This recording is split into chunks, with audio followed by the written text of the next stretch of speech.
कल work power energy में कहां तक देखा था बालक बालिका लोग? कल देखा था हमने काइनेटिक एनर्जी का देखा था, परसेंटेज के साथ रिलेशन देखा था कि स्पीड बढ़ा देंगे इतना परसेंट तो या घटा देंगे तो क्या होगा, या मोमेंटम इतना परसेंट घटा देंगे या बढ़ा देंगे तो काइनेटिक एनर्जी में क्या होगा। मेनली मैथ ज्यादा देखा था। 2 क्वेश्चन होमवर्क दिया था ना, हो गया? कितना आंसर आया जरा बताओगे? हमने एक दिया था कि अगर काइनेटिक एनर्जी को क्या बोला था, 100% डिक्रीज की इंक्रीज, ठीक है। 100% इंक्रीज कर दिए तो स्पीड में क्या चेंज होगा? v changes by. तो एक क्वेश्चन ये दिया था। बालक कितना आंसर बता रहे हो? ठीक है। इसमें फिजिक्स से ज्यादा मैथ था, जो एब्सेंट भी थे तो जरा 2 मिनट में समझ लेना। देख लेते हैं बालक का आंसर सही आ रहा है गलत आ रहा है। काइनेटिक एनर्जी का ये फॉर्मूला तो सब पढ़े होंगे, 12 mv² पता है। अब यहां पे देखो हमको किस में चेंज बोला गया, काइनेटिक एनर्जी में चेंज बताया गया और किस में पूछा गया, स्पीड में चेंज पूछा गया है। तो और कीपिंग द मास कांस्टेंट, मास के बारे में कांस्टेंट बोला गया। तो k और v में क्या रिलेशन है? k proportional to v², k proportional to v², या फिर हम बोलेंगे तो v प्रोपोर्शनल टू, अगर उधर ले जाएंगे तो √k बोलेंगे, उधर आ जाएगा। √k का मतलब क्या है? k की पावर 1/2, √k, या फिर रूट रखना है तो रूट ही रखो, कोई दिक्कत नहीं है। अब हमको क्या बोला गया, काइनेटिक एनर्जी में चेंज बता दिया गया है और पूछा गया किस में चेंज, स्पीड में चेंज। तो सिंपल कल बताया था कि अगर इनिशियल काइनेटिक एनर्जी, मान लो इनिशियल काइनेटिक एनर्जी को ki से लिखा, वो हमने मान लिया k, तो फाइनल काइनेटिक एनर्जी कितनी हो जाएगी? 100% बढ़ने का मतलब क्या होता है, k था और उतना ही हो गया, यानी k + k क्या हो जाएगा? 2k simply. अब हमको निकालना है k में चेंज है तो v में क्या चेंज होगा। तो परसेंटेज कैसे निकालते हैं? Final minus initial by initial into 100, तो v2 minus v1 by v1 into 100 equal to क्या लिखेंगे इधर? √k2 minus √k1 bye √k1 into 100, यही बोलेंगे। अब देखो k कितना हो गया? 2 टाइम्स हो गया, 2k हो गया, तो k2 की जगह लिख सकते हैं √2k, बिल्कुल। और k1 की जगह क्या लिखेंगे? k, और इनिशियल क्या लिखेंगे? k। बाकी डिटेल कल बहुत कुछ बता चुका था, तो इंटू 100, ठीक।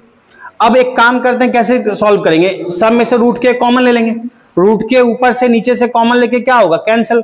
ऊपर बचेगा क्या? √2 माइनस यहाँ k कॉमन लेंगे 1, और √k नीचे ऊपर कैंसिल हो जाएगा, √k कॉमन लिया और नीचे भी क्या बचा? √k से √k चला गया, काम तमाम। तो √2 माइनस 1 इंटू 100।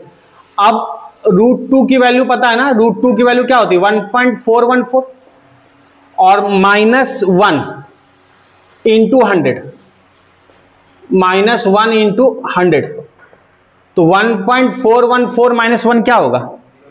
बिल्कुल 0.414 इंटू 100, और 0.414 इंटू 100 करेंगे तो क्या होगा? 41.4%। अगर काइनेटिक एनर्जी 100% बढ़ाएंगे तो स्पीड कितना बढ़ेगा? 41.4%। बताओ कोई दिक्कत है? ये क्लियर हो गया। दूसरा 2 क्वेश्चन दिया था, एक और क्या दिया था? किसको 3% से घटाए थे? काइनेटिक एनर्जी को 3% से घटाए थे, तो क्या पूछा था? मोमेंटम, स्पीड ही पूछा था ना। अच्छा ठीक है, जो भी, स्पीड पूछो मोमेंटम पूछो। k को 3% घटा दिए तो स्पीड चेंजेस क्या होगा?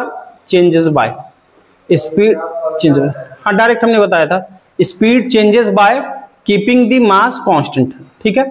तो वही रिलेशन है k प्रोपोर्शनल टू v², अभी देखा, या v प्रोपोर्शनल टू क्या बोलेंगे? √k, या v प्रोपोर्शनल टू हम क्या बोल सकते हैं? k की पावर 1/2। हमने कल एक तरीका बताया था कि अगर परसेंटेज में परसेंटेज इंक्रीज या डिक्रीज कभी भी लेस देन 5% हो, लेस देन 5% इंक्रीज या डिक्रीज बोला जाए तो जो पावर होता है उसी से मल्टीप्लाई कर देते हैं, उतना ही इंक्रीज या डिक्रीज होता है। तो यहां कहने का मतलब k की पावर क्या है? 1/2, और यहां इंक्रीज k में कितना बोला गया? 3%। 3 क्या? लेस देन 5 है, लेस देन 5 है, तो हम क्या बोलेंगे? स्पीड में चेंज v चेंजेस बाय, या v में परसेंटेज चेंज, v में percentage change, v percentage change in v, आप पूरा लिख दो ना, लिख ही देता हूं, परसेंटेज चेंज इन वी। तो वी में कितना परसेंट, अच्छा परसेंटेज इंक्रीज होगा कि डिक्रीज होगा, क्योंकि डायरेक्ट रिलेशन है, अगर इसको डिक्रीज करें तो वी भी क्या होगा, डिक्रीज होगा। तो परसेंटेज चेंज मतलब परसेंटेज क्या बोल देंगे, डिक्रीज ही बोल देते हैं। तो परसेंटेज डिक्रीज, चूंकि ये डिक्रीज हो रहा है तो वी भी डिक्रीज होगा, तो percentage decrease in V simply क्या है, पावर क्या है 1/2, और इंक्रीज या डिक्रीज 3% से कम हो तो क्या बोला था, पावर से सिंपली मल्टीप्लाई कर दो, यानी 3/2 या क्या बोलेंगे 1.5%। तो स्पीड कितना डिक्रीज कर जाएगा 1.5%। क्लियर है। मेथड से भी कर सकते थे ऐसे ही, लेकिन अगर 5 से कम है तो डायरेक्ट आप कर सकते हो। क्लियर है यहां तक। तो ये चीजें बता चुका था कल, आज क्वेश्चन दिया था होमवर्क, कई लोग का सही भी आया है, तो इसको नोट कर लो, फिर आगे बात करते हैं। क्या डेट है, ठीक है 18 19 क्या है आज 18, ठीक है। तो अब देखो ये बता दिया ना, इस टाइप के क्वेश्चन कर लोगे। परसेंटेज का क्वेश्चन इस टाइप से कहीं भी रिलेशन अलग अलग होगा, फिजिक्स के किसी चैप्टर में, केमिस्ट्री के चैप्टर में आप इजिली कर सकते हो। ठीक है। अच्छा, 2 रिलेशन बताया था कल, k = ½ mv² तो पता है, हमेशा से पढ़ते हैं। और एक रिलेशन ये भी बताया था कल, p²/2a। कोई जो एब्सेंट थे कल ध्यान रखना, p क्या होता है, मोमेंटम होता है, लीनियर मोमेंटम। p यहाँ पे क्या होता है, मोमेंटम, और मोमेंटम बताया product of mass and velocity, p = क्या होता है mv। तो k का एक फॉर्मूला ये भी बताया था, p²/2m। अगर इसी क्वेश्चन में हम बोलते हैं सेम बात कि काइनेटिक एनर्जी को 100% बढ़ा दिए, बताओ मोमेंटम में क्या होगा चेंज, क्या बोलोगे। अगर इसी क्वेश्चन में बोलते k इंक्रीज बाय 100%, मैं v की जगह पूछता कि मोमेंटम में चेंज कितना हो रहा है, तो आंसर क्या होता, सेम होता, क्योंकि k और p में रिलेशन वही है ना, k proportional to p², v की जगह p लिखा होता और p प्रोपोर्शनल टू √k, मामला वही पड़ता, रिलेशन ऐसे ही निकलता। तो p में चेंज क्या आता, यही आता 41.4%। क्लियर है। अब अभी देखेंगे इनका ग्राफ। तो ग्राफ आपको ड्रॉ करना आ जाएगा, फिजिक्स में, केमिस्ट्री में और जगह कर पाओगे। तो अगर मामला समझ गए ग्राफ का तो आराम से समझना, मैं किसी भी टाइप का ग्राफ आपको ड्रॉ करना इस फॉर्मेट का जो है समझ में आ जाएगा, चाहे यहाँ देखिए चाहे केटीजी में देखिए, काइनेटिक थ्योरी ऑफ गैसेस में। तो मैं एक एक ग्राफ पे बात करता हूँ, ठीक है ना। बेसिक से आते हैं, जरा ध्यान से समझना। ग्राफ आ रहा हूं, पहले मैं कुछ रिलेशन बात करूं, जल्दी से मुझे बताते चलना। पहले हमने कुछ शेप का बात करा था, एक y = mx+c, किसका ग्राफ होता है, y = mx+c, स्ट्रेट लाइन का, y = mx+c स्ट्रेट लाइन का। वहां पे m क्या होता है, स्लोप, और c क्या होता है, इंटरसेप्ट। इंटरसेप्ट किस पे, y एक्सिस पे। ठीक। स्लोप मतलब भी बताया था tan थीटा या dy/dx, और tan थीटा क्या होता है, स्लोप पॉजिटिव कब, 0 से 90 के बीच में, और स्लोप नेगेटिव कब, 90 से 180 के बीच में। तो y = mx+c स्ट्रेट लाइन की पहचान क्या होगी, c रहे ना रहे, इतना जरूर होगा कि y और x दोनों की पावर क्या होगी 1, y x दोनों की पावर 1, और दोनों रिलेट है, किसका है, स्ट्रेट लाइन। अच्छा, सर्कल का पहचान क्या था, x² + y² = a², या x - h का स्क्वायर प्लस y - k का स्क्वायर = a²। सर्कल जिसका सेंटर h, k पे हो और रेडियस a हो, और एक बताया था जिसका सेंटर ओरिजिन पे हो और रेडियस a हो, x² + y² = a²। सर्कल बताया है, याद करो, पहले सब डिटेल में मैथमेटिकल टूल्स में पढ़ा चुका हूं बहुत। x - h का स्क्वायर प्लस y - k का स्क्वायर = a²। इस फॉर्मेट में रहे तो क्या था, सर्कल था। पता कैसे, और h, k 0 हो जाएगा जब सेंटर कहां रहेगा, ओरिजिन पे। यानी पहचान क्या है, ये x का स्क्वायर होगा, y का स्क्वायर होगा, इक्वल टू समथिंग कांस्टेंट का स्क्वायर, ये सर्कल होता है। और क्या था, इलिप्स था। इलिप्स क्या है, x² / a² + y² / b² = 1, ये क्या है, इलिप्स है, ये है इलिप्स। क्लियर है। अच्छा, और क्या बताया था, पैराबोला। पैराबोला की पहचान क्या बताया था, y और x में किसी भी एक की पावर 1 दूसरे की पावर 2 रहे तो क्या होगा, पैराबोला। जैसे दोनों की पावर 1 है तो क्या है, स्ट्रेट लाइन। दोनों की पावर 1 है, बेसिक बात करें तो क्या था, स्ट्रेट लाइन। और दोनों में एक की पावर 1 एक की पावर 2, किसी की x² = समथिंग y, या y² = समथिंग x, या प्लस है, प्लस x है, माइनस x है, अलग अलग फॉर्मेट डिटेल में मैं बता चुका, अभी केवल जरा से जल्दी में रिकॉल करा रहा हूं। तो पैराबोला कैसे पहचानेंगे, y x किसी की पावर 1 रहे, किसी की पावर 2 रहे, प्लस माइनस बीच में कुछ भी रहे। ठीक है। और एक बताया था हाइपरबोला, हाइपरबोला में रेक्टेंगल हाइपरबोला। कैसे पहचानते हैं कि एक्स वाई का प्रोडक्ट क्या हो, कांस्टेंट हो। एक्स वाई दोनों का पावर 1 है और प्रोडक्ट क्या है, कांस्टेंट है। तो हाइपरबोला, हाइपरबोला का भी एक टाइप होता है, दैट इज रेक्टेंगुलर हाइपरबोला। तो इतना बात बता चुके थे। तो पहचान क्या है, देखो y और x रिलेट है, इक्वल में, तो स्ट्रेट लाइन। प्रोडक्ट है तो हाइपरबोला, पावर 1 है और इक्वल है, स्ट्रेट लाइन। पावर 1 है, प्रोडक्ट है तो हाइपरबोला। पैराबोला 1 की पावर 1, 1 की पावर 2, तो क्या है, पैराबोला। इतनी बातें क्लियर है, मैथमेटिकल टूल्स में डिटेल बताया जा चुका है। अब हम एक एक ग्राफ पे आते हैं, जरा देखना। सबसे पहले मैं ग्राफ देख रहा हूं, यहां पे दो रिलेशन हमको पता है, इन्हीं दोनों का ग्राफ होगा सब। एक हमको पता है k equal to half M B square, और एक पता है k equal to P square by 2 है। ये दो रिलेशन पता है। अभी मैं बात कर रहा हूं, जरा ध्यान से देखना, k और v के बीच का ग्राफ, k और v के बीच का ग्राफ। सीधा सा ग्राफ ड्रॉ करने का सबसे आसान तरीका k v का। मुझे एक बात बताओ, ये शेप कैसा होगा, बता पाओगे क्या? k और v के बीच का ग्राफ है, शेप कैसा बनेगा? देखो आपको दिक्कत होती है ना, मैं सबसे आसान से बता रहा हूं, जो लिखा है ध्यान से समझना, इस चीज को आराम से ड्रॉ कर पाओगे। y एक्सिस पे क्या लिखा दिख रहा है, k, तो k के जगह पे हम y लिख लेते हैं, ठीक। अच्छा, यहां रेस्ट टर्म को कांस्टेंट बोला जाएगा, तो इस पहला ग्राफ दिया, इसमें हम ये बोल दिया हमने कि मास कांस्टेंट है, ठीक है ना। अच्छा, y एक्सिस पे क्या लिखा है, सॉरी x एक्सिस पे क्या लिखा है, v स्क्वायर नहीं है, x एक्सिस पे v है, यहां पे v है, तो x एक्सिस पे v है। अच्छा, हाफ तो कांस्टेंट है, m भी क्वेश्चन में कांस्टेंट दिया है, तो y इक्वल टू कांस्टेंट हो जाएगा। हाफ m की जगह कांस्टेंट लिख सकते हैं, इंटू v का स्क्वायर। x एक्सिस पे क्या लिखा है, एक v लिखा है, तो x एक्सिस पे v लिखा है, उसका क्या है, स्क्वायर है। x एक्सिस पे जो लिखा है उसका क्या है, स्क्वायर है, तो इसके जगह लिख सकते हैं y equal to constant into x square. कोई दिख रहा है इसमें से?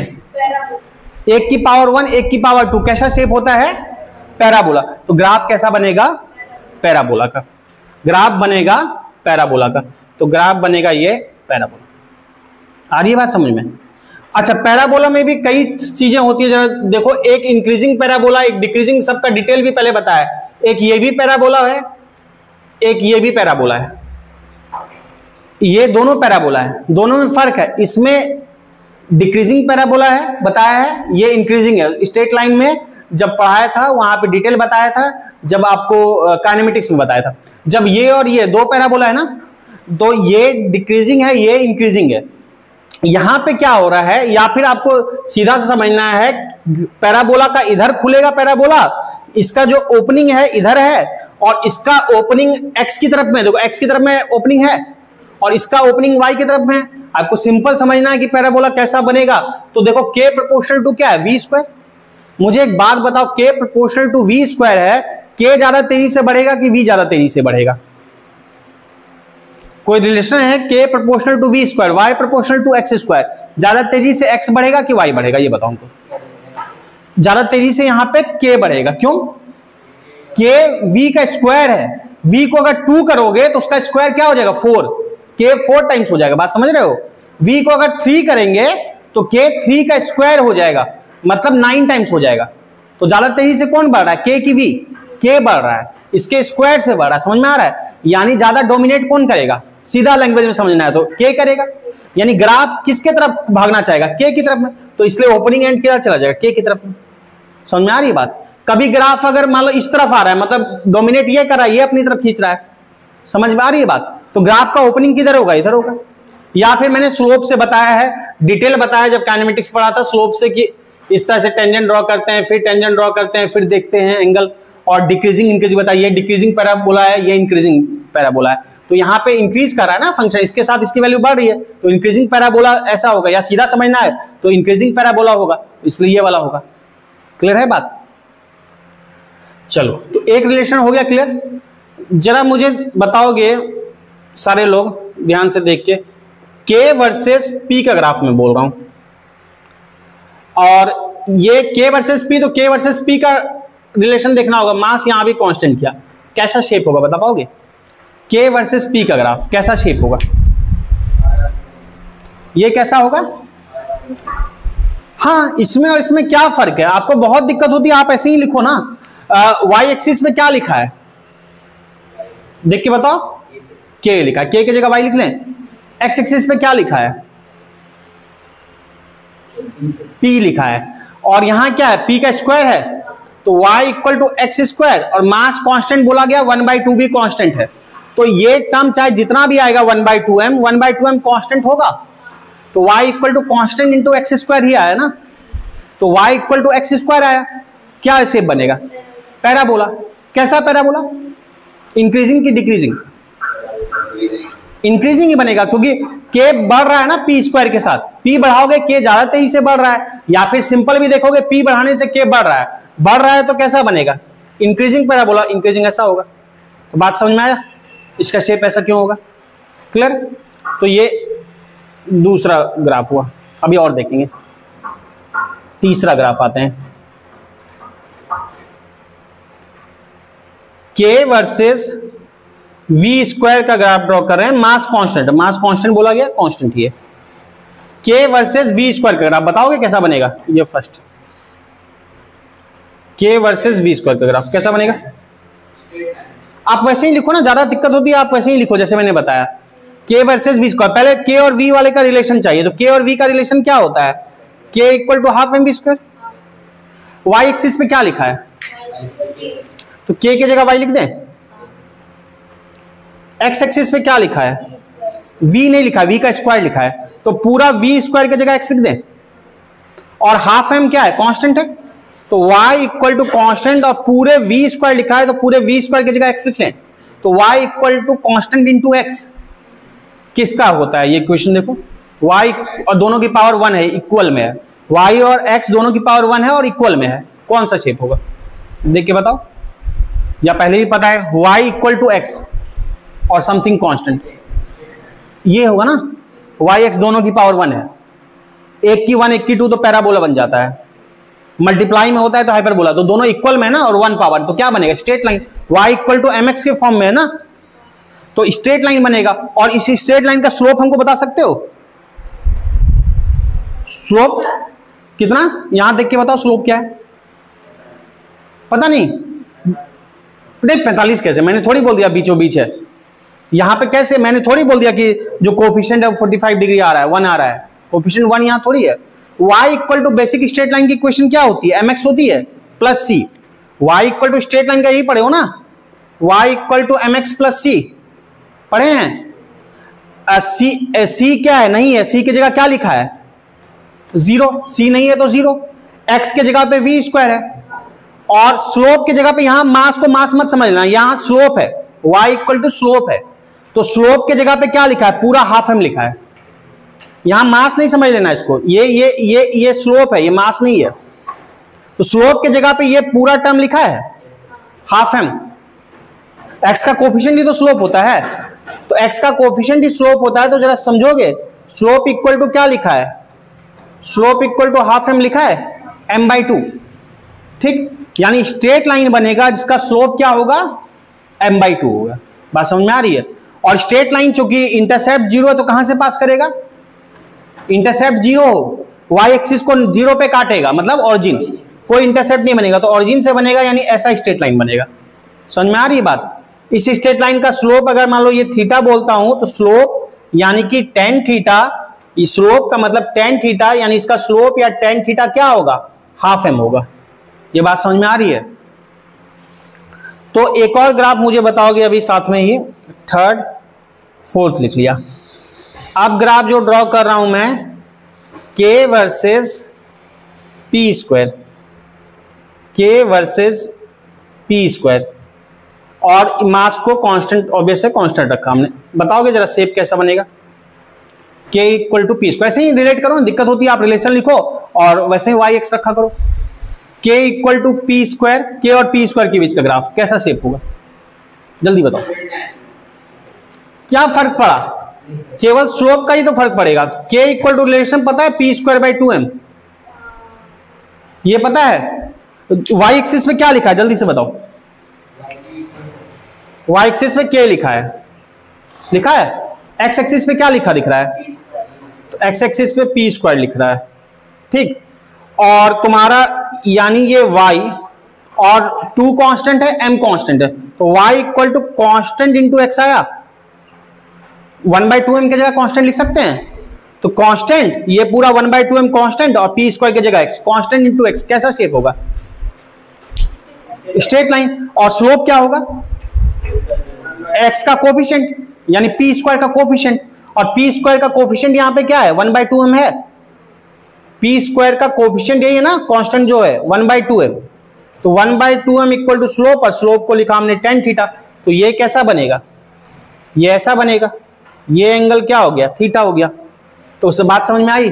पक्का। इंटरसेप्ट 0 है तो ऑरिजिन से शुरू होगा। तो इस तरह से ग्राफ ड्रॉ करना है कोई भी। रुको अभी और ग्राफ बनाऊंगा, अभी और ग्राफ बनाऊंगा। 3 हुआ ना, अभी अलग अलग पैटर्न के ग्राफ आपको क्लियर हो जाएंगे सब, ठीक। और ग्राफ देखते हैं। K वर्सेस P देख लिया, P स्क्वायर देख लिया। एक ग्राफ में बना रहा हूं, जरा देखो। अच्छा, मास हर जगह कांस्टेंट हो जरूरी नहीं है, गिवन होगा तभी। यहां गिवन है कि मास कांस्टेंट है, बात समझ में आ रही है? गिवन है कि मास कांस्टेंट हो, मास कांस्टेंट होगा जरूरी नहीं है, मास वेरिएबल भी होता है। कई जगह देखे हो, हमने रॉकेट प्रोपोर्शन भी पढ़ाया हुआ है। रॉकेट प्रोपोर्शन देखे थे? रॉकेट ऊपर जाता जाता है, उसका फ्यूल बर्न होता जाता है, तो फ्यूल बर्न होता है, रॉकेट का टोटल मास क्या है? कंटेनर का मास प्लस फ्यूल का मास। तो फ्यूल बर्न होता जा रहा है, रॉकेट हल्का होता जा रहा है, रॉकेट का मास क्या हो रहा है? कम होता जा रहा है। क्लियर है कहानी? तो अगर मैं बात करता हूं यहां पे, अगला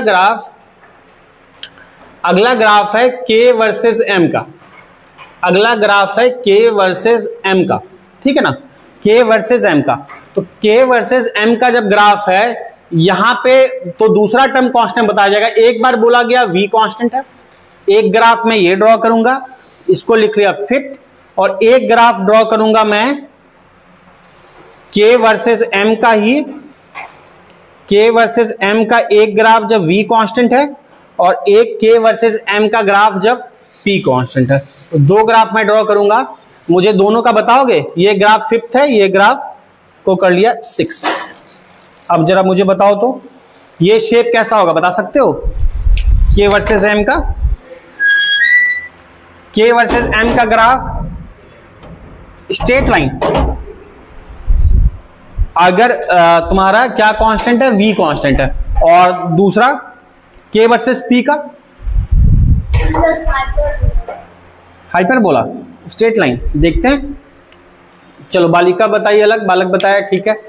K वर्सेस M का जब V कांस्टेंट है, तो V कांस्टेंट है, हमको V वाला रिलेशन देखना पड़ेगा, क्योंकि V का जिक्र किया गया है। तो V में ये है हाफ mv स्क्वायर है।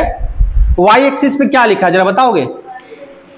Y एक्सिस पे K लिखा है, तो इसके जगह हम Y लिख लें क्या? X एक्सिस पे क्या लिखा है? विजिबल है बालक? दिख रहा है? X एक्सिस पे क्या लिखा है जल्दी बताओ? M लिखा है, तो X, इसके जगह पे हम M की जगह पे X लिख लें। बचा टर्म क्या? हाफ और V स्क्वायर। हाफ तो कांस्टेंट है, और V स्क्वायर भी क्या है? V कांस्टेंट है, तो उसका स्क्वायर भी कांस्टेंट होगा, ठीक है। तो y इक्वल टू हाफ और V स्क्वायर की जगह मैं कांस्टेंट लिख सकता हूं, तो y इक्वल टू क्या हो गया? कांस्टेंट इंटू x हो गया। ये कैसा शेप है? दोनों की पावर 1 है, स्ट्रेट लाइन। और इस स्ट्रेट लाइन का स्लोप अगर बोलूं तो कितना होगा? स्लोप मतलब हाफ V स्क्वायर, यहां पे V स्क्वायर बाई 2 होगा, और चूंकि V कांस्टेंट है, इक्वल टू tan थीटा, यानी straight line slope V square by 2। तो स्ट्रेट लाइन बन गया, इसका स्लोप या tan थीटा क्या होगा? V square by 2। पहले बोलो, ये क्लियर है? दुख तकलीफ नहीं? अच्छा, एक और समझो, K equal to P square by 2m।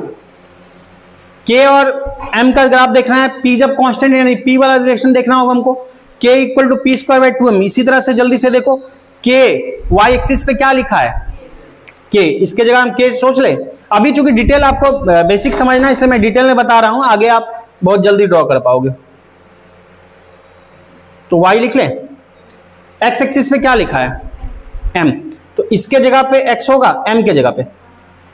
और P कांस्टेंट है, स्क्वायर भी कांस्टेंट होगा, P स्क्वायर। 2 कांस्टेंट है, तो P स्क्वायर बाई 2 के जगह हम कांस्टेंट लिख सकते हैं। P स्क्वायर बाई 2 की जगह कांस्टेंट लिख ले, बचेगा क्या? M बचेगा ना। और m क्या है, x एक्सिस पे, m के जगह x लिख लें, m के जगह x लिख लें, तो p स्क्वायर बाई 2 के जगह पे कांस्टेंट x, तो xy इक्वल टू क्या हो जाएगा, कांस्टेंट। तो जवाब बालिका का सही था, ठीक है, तो गुड बालिका, गुड। बात समझे, xy equal to constant, xy का प्रोडक्ट कांस्टेंट है, कैसा बताया था शेप, रेक्टेंगुलर हाइपरबोला, याद है, xy का प्रोडक्ट दोनों का पावर 1 है और इक्वल है, तो स्ट्रेट लाइन, दोनों का पावर 1 है और प्रोडक्ट में मल्टीप्लाई है, तो क्या होगा, हाइपरबोला, रेक्टेंगुलर हाइपरबोला। तो ये रेक्टेंगुलर हाइपरबोला, हाइपरबोला कैसा बनता है, शेप ऐसा, एक बढ़ रहा है तो दूसरा घट रहा है। के यहां देखोगे k inversely proportional to m है, k inversely proportional to m है ना, अब बाकी कांस्टेंट है, तो k inversely proportional to m क्या होगा, हाइपरबोला, बेसिकली रेक्टेंगुलर हाइपरबोला। बात समझे, तो ये किसी भी टाइप का ग्राफ ड्रॉ करना आ जाएगा, ये चीज आपको यहां भी काम देगा, अदर चैप्टर्स में भी काम देगा, केमिस्ट्री वगैरह के भी ग्राफ में काम देगा। तो मैंने बहुत बेसिक से तोड़ करके बताया है, कोई दुख तकलीफ इतने में, इसको नोट कर लो, फिर हम आगे बात करते हैं, ठीक है। देखो, तो कई टाइप का ग्राफ देखा, अब जरा मैं कुछ एक दो क्वेश्चन दे रहा हूं सिंपल सा, जल्दी से मुझे आंसर बता दोगे। k वर्सेस v स्क्वायर का ग्राफ है, कैसा शेप बनता है k वर्सेस v स्क्वायर का, बता चुके हैं, कैसा, स्ट्रेट लाइन, तो ये बना स्ट्रेट लाइन, दो पार्टिकल के लिए ड्रॉ किया, एक के लिए, दो के लिए अलग अलग दो पार्टिकल है, तो अपना अपना स्ट्रेट लाइन बना, एक के लिए स्ट्रेट लाइन ये बना, एक के लिए स्ट्रेट लाइन अलग अलग बनेगा क्योंकि कांस्टेंट की हाफ m है ना, तो m की वैल्यू अलग होने से m1/2 अलग होगा, m2/2 भी अलग होगा, जिसका ज्यादा होगा आगे पीछे उस हिसाब से होगा। तो एक तो ये ग्राफ बनाया, एक और क्वेश्चन दे रहा हूं, एक कुछ नहीं किया, k वर्सेस p स्क्वायर का, इसका शेप कैसा होगा, इसका भी स्ट्रेट लाइन होगा, ये भी हमने दो पार्टिकल का अलग अलग किया, एक का m1 एक का m2, इन दोनों केस में आपको बताना है m1 m2 में रिलेशन क्या है, दोनों केस में, पहले वाले में भी दूसरे वाले में भी, कि m1 m2 इक्वल है, m1 बड़ा है m2 से, m1 छोटा है m2 से, या क्या है। तो करो ट्राई, नॉर्मल है, जल्दी से बता दो, ऐसे ही बता दो, बता पाओगे, लाइव ही बता दो क्या,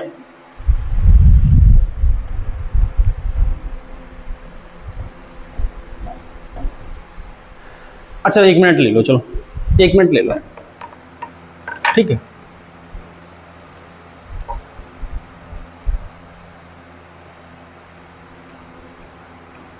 कुछ आइडिया लग रहा है क्या,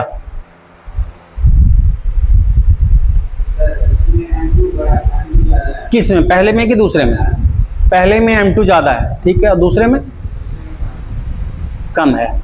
चलो देखते हैं, सिंपल देखो रिलेशन, पहले वाले में v स्क्वायर है, k इक्वल टू क्या लिखते हैं, half mv square, k equal to half mv square. अब अगर देखते हो ना, k v स्क्वायर के प्रोपोर्शनल टू v स्क्वायर क्या बना, स्ट्रेट लाइन बना, ठीक। अब यहां पे k जो है किसका है, m ज्यादा होगा तो k ज्यादा होगा, और इस केस में k इक्वल टू क्या लिखेंगे, p square by 2m, k equal to p square by 2m, यहां पे k m ज्यादा होगा तो k कम होगा, उल्टा है। इसके लिए सीधा सबसे आसान तरीका क्या है, आप ऐसे एक वर्टिकल लाइन ड्रॉ कर लो, यहां भी वर्टिकल लाइन ड्रॉ कर लो। तो अगर वर्टिकल लाइन ड्रॉ कर दिए इस तरह से, तो मुझे बताओ इस लाइन के लिए क्या कांस्टेंट हो जाएगा दोनों केस में। अगर मैंने y एक्सिस के पैरेलल लाइन ड्रॉ किया तो दोनों केस में x सेम हो गया, यानी दोनों ग्राफ के लिए, इसके और इसके लिए, m1 m2 वाले के लिए v स्क्वायर सेम हो गया, v स्क्वायर दोनों के लिए सेम हो गया, यानी k प्रोपोर्शनल टू m है हुआ। इन दोनों के लिए अलग अलग कंपेयर कर रहा हूं, अलग अलग कर रहा हूं कंपेयर। मास इसके लिए इंडिविजुअल कांस्टेंट m1 है, इसके लिए इंडिविजुअल कांस्टेंट m2 है, लेकिन m1 m2 को कंपेयर करेंगे तो एक दूसरे के रिस्पेक्ट में तो अलग मास है ना। तो यहां पे अगर मैं एक वर्टिकल लाइन ड्रॉ करता हूं तो दोनों के लिए v स्क्वायर क्या हो जाएगा, कांस्टेंट, x की वैल्यू कांस्टेंट हो जाएगी ना, जितना x वैल्यू ये होगा उतना ही x वैल्यू ये होगा, काटेगा जो। समझ में आ रही है बात। तो जिसके लिए y ज्यादा, यानी k किसके लिए ज्यादा है, m2 वाले के लिए कि m1 वाले के लिए, सेम x के लिए y किसके लिए ज्यादा दिख रहा है, m2 के लिए, y वैल्यू इसके लिए ज्यादा है ना, यहां ज्यादा वैल्यू कट कर रही है। तो अगर y ज्यादा है, k प्रोपोर्शनल टू m है ना, तो जिसका k ज्यादा है उसका m ज्यादा होगा। तो k किसका ज्यादा है, M2 का, तो इस केस में M2 ग्रेटर देन M1 होगा। बात आ रही है समझ में? इस केस में M2 ग्रेटर देन M1 हो जाएगा। सेकेंड केस में देखो K उल्टा है M के, अगर हम एक वर्टिकल लाइन ड्रॉ करते हैं तो दोनों के लिए पी स्क्वायर की वैल्यू क्या हो जाएगी? सेम हो जाएगी। तो पी स्क्वायर सेम हो जाएगी तो K किसका ज्यादा है? M2 का ज्यादा है M1 से, और K के उल्टा M है, यानी जिसका M छोटा है उसका K बड़ा है, इन्वर्सली है ना, जिसका M स्मॉल है उसका K क्या है? लार्जर है, बिगर है। तो M छोटा किसका है? M1 का, तो उसके लिए K क्या होगा? ज्यादा होगा। और K जिसका ज्यादा है उसका M क्या होगा? कम होगा। तो K ज्यादा किसके लिए है? M2 के लिए, यानी M2 क्या होगा? कम होगा, M1 क्या होगा? ज्यादा होगा। तो M2 लेस देन M1 उल्टा हो जाएगा। बात समझे? K inversely proportional to M, जिसका K ज्यादा उसका M कम, तो K ज्यादा इसके लिए तो M ये कम होगा, K इसके लिए कम है, ज्यादा होगा, यानी M1 ग्रेटर होगा। बात समझ में आया? इसको नोट डाउन कर लो, ठीक है? नोट डाउन कर लिए? अच्छा तब तक रोक दो, तो गलत हो गया। अच्छा रहने दो, कोई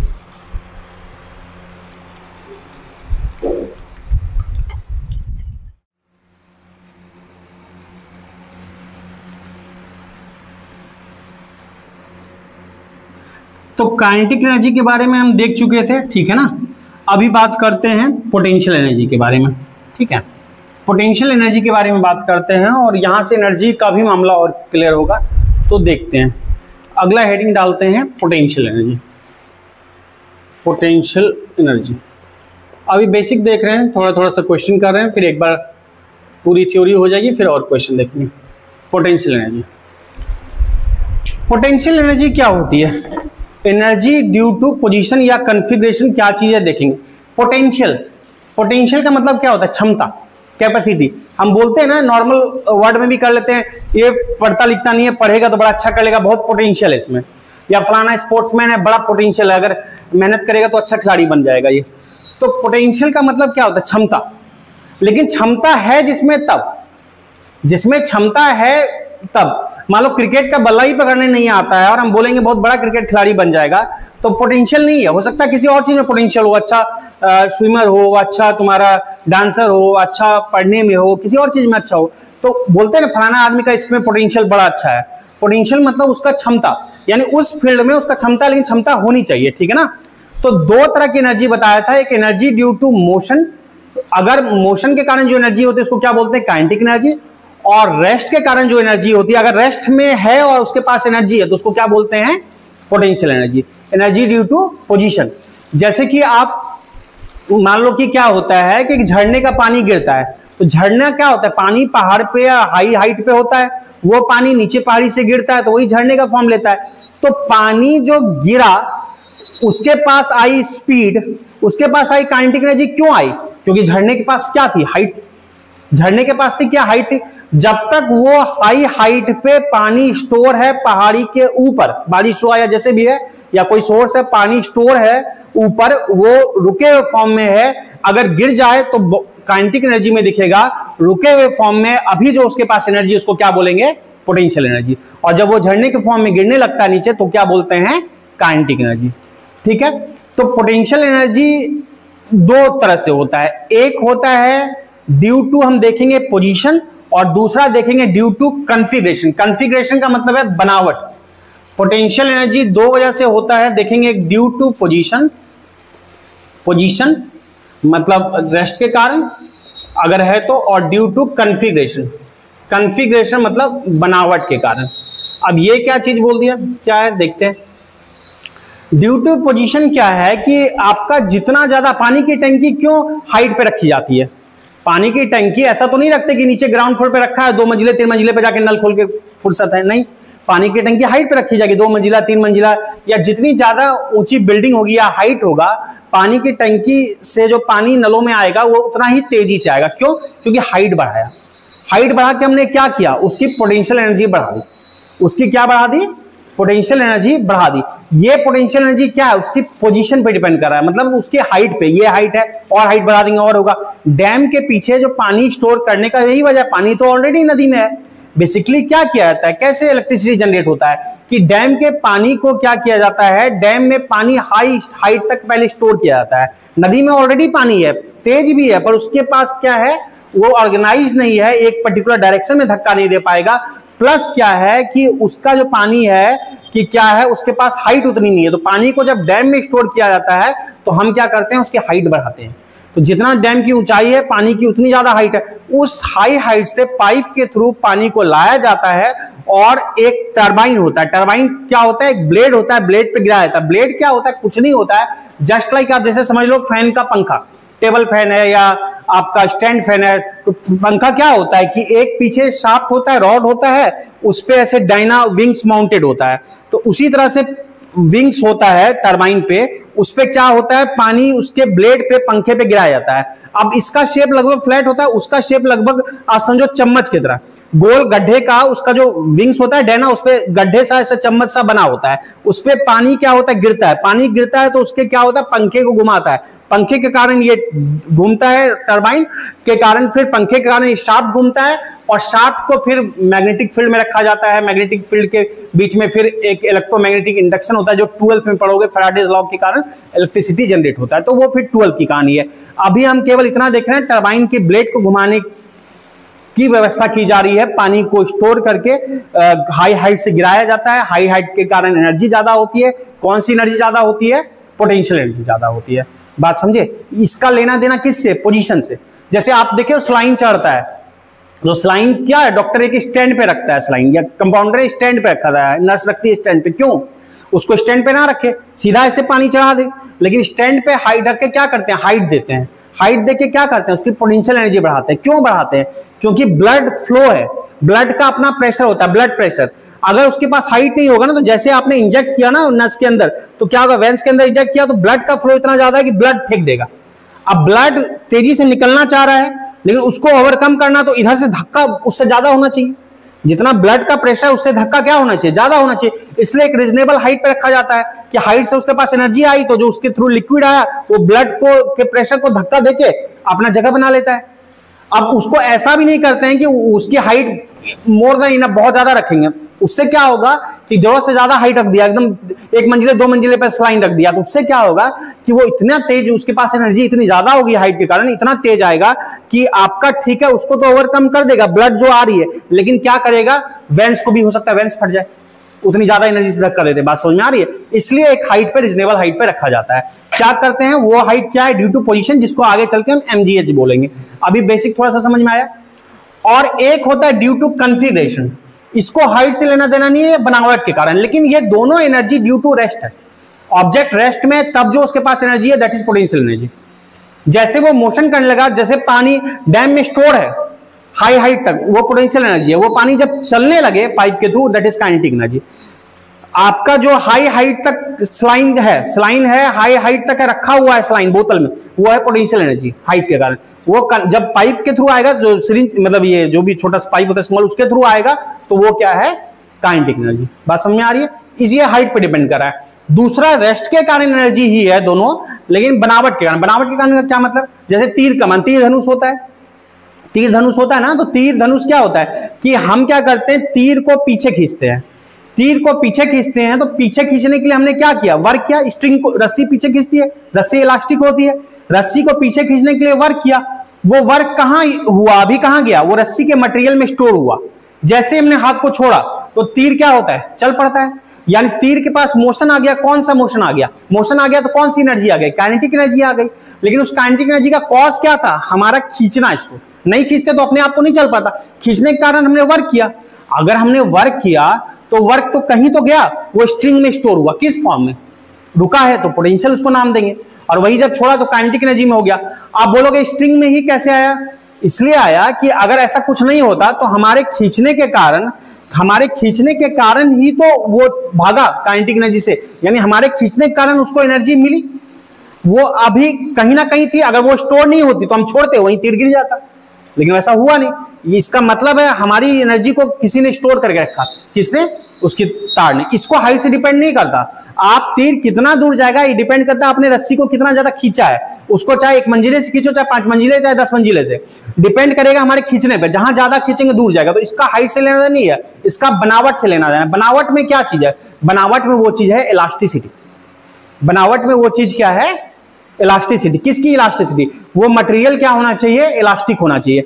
उसको एनर्जी को हर मटेरियल स्टोर नहीं कर सकता। जैसे एक स्प्रिंग मास सिस्टम है, मान लो यह सिंपल स्प्रिंग है, एक स्प्रिंग लिया, पेन की स्प्रिंग लिया, स्प्रिंग को कंप्रेस किया। कंप्रेस करने के लिए हमने क्या किया? वर्क किया, फिर हाथ को छोड़े, फिर से स्प्रिंग वापस आ गया। तो स्प्रिंग वापस आया, मोशन करते हुए वापस आया। मोशन जो किया वो क्यों किया? हमारे कंप्रेस करने के कारण। तो हमारे कंप्रेस कर जब तक किए और हम इसको पकड़ के रखे हुए हैं, तो वो एनर्जी स्प्रिंग में स्टोर है। किस फॉर्म में? पोटेंशियल के फॉर्म में। जैसे छोड़ा, काइनेटिक में कन्वर्ट हुआ, वापस आ गया। हर मटेरियल में ये कैपेसिटी नहीं है कि हमारी एनर्जी को स्टोर कर सके। मान लो रस्सी है, एक रस्सी नॉर्मल है, रस्सी को मैं कंप्रेस कर दूं, तो रस्सी को कंप्रेस कर दूं, रस्सी क्या होगा? रस्सी को कंप्रेस कर दूं, रस्सी क्या होगा? वापस आएगा। जैसे मान लो ये रस्सी है, इसको हम कंप्रेस कर दिए, फिर छोड़ेंगे, तो फिर से वही पोजीशन रिगेन करेगा? नहीं। रस्सी को जैसे अगर स्प्रिंग होता है, स्प्रिंग को ऐसे करके छोड़ देते तो फिर ऐसे वापस आता है। रस्सी को ऐसे करके छोड़ देंगे, क्या होगा? झूल जाएगा, नहीं आएगा। क्यों? क्योंकि हमने तो वर्क किया, हमने तो एनर्जी दिया, वर्क किया, उसको एनर्जी दिया, लेकिन वो उसके मटेरियल में स्टोर नहीं हो पाया। अगर स्टोर होता तो स्प्रिंग की तरह वो भी वापस आ जाता, पर रस्सी को आप मोड़ के छोड़ोगे वही रुक जाएगा। यानी हमारे पोटेंशियल एनर्जी को वो स्टोर नहीं, हमारे वर्क को वो एनर्जी के फॉर्म में स्टोर नहीं कर पाया, तो उसमें पोटेंशियल एनर्जी नहीं है। रस्सी में पोटेंशियल एनर्जी नहीं है, लेकिन स्प्रिंग में पोटेंशियल एनर्जी है। तो क्यों है? क्योंकि उसमें एक चीज होती है, गुण होता है, एक प्रॉपर्टी होता है जिसको बोलते हैं इलास्टिसिटी। तो जिस मटेरियल में वो है वो एनर्जी को स्टोर कर पाएगा, और एनर्जी को जो स्टोर करेगा दैट इज ड्यू टू, और क्यों कर पा रहा है? उसके बनावट के कारण। उसमें कुछ ऐसा है, उसमें वो गुण है जो एनर्जी को स्टोर कर पाता है। रस्सी में वो गुण नहीं है। तो ड्यू टू कन्फिगरेशन, बनावट के कारण। इसको हाइट से लेना नहीं है। स्प्रिंग कितना दूर जाएगा मतलब है हमने स्प्रिंग को कितना कंप्रेस किया है। चाहे वो कंप्रेशन 1 मंजिले पे करे, 2 मंजिले पे करे, 10 मंजिले पे, कितना कंप्रेस करेंगे उस पर डिपेंड करेगा कितना वापस आएगा। समझ में आ रही है बात? तो ये इसका हाइट से लेना देना नहीं है, इसका लेना देना कंप्रेशन से, उसके मटेरियल से। ये है ड्यू टू कन्फिगरेशन। जैसे आपने बच्चे वाले खिलौने गाड़ी होता है, बच्चे वाले खिलौने गाड़ी देखा है कभी? वो टाइट करते हैं, हम चाबी घुमाते हैं, चाबी घुमा के हम क्या करते हैं? स्प्रिंग को टाइट करते हैं। स्प्रिंग को टाइट करने के लिए हम वर्क करते हैं, फिर जैसे हमने हाथ छोड़ा वो उल्टा घूमता है, वो कन्वर्ट हो जाता है किस में? काइनेटिक में। ये क्या है? Due to configuration. इसका हाइट से लेना देना नहीं है। तो पोटेंशियल एनर्जी 2 वजहों से होती है, due to position, due to configuration. बात समझ में आई? आज आपको केवल इसकी कथा समझाई, थ्योरी समझाई। अगली क्लास में फिर इसको लिखाऊंगा और इसके बारे में फिर डिटेल हम कहानी आगे बात करेंगे। ठीक है? क्लियर है? तो इतना रोका जाए, फिर आपकी छुट्टी है। हैप्पी दिवाली सबको। दिवाली अपना मौज करना। थोड़ा बहुत बस ध्यान रखना कि क्या पढ़ रहे थे, फिजिक्स पढ़ रहे थे, चैप्टर का कुछ नाम हुआ करता था, वर्क पावर एनर्जी। ठीक है? नहीं, मौज मस्ती करो जितना है, बस थोड़ा बहुत, लेकिन हल्का हल्का रिकॉल कर लेना। बाकी फिर मिलते हैं दीपावली के बाद, अगली क्लास होगी। ठीक है? चलो, हैप्पी दिवाली सबको।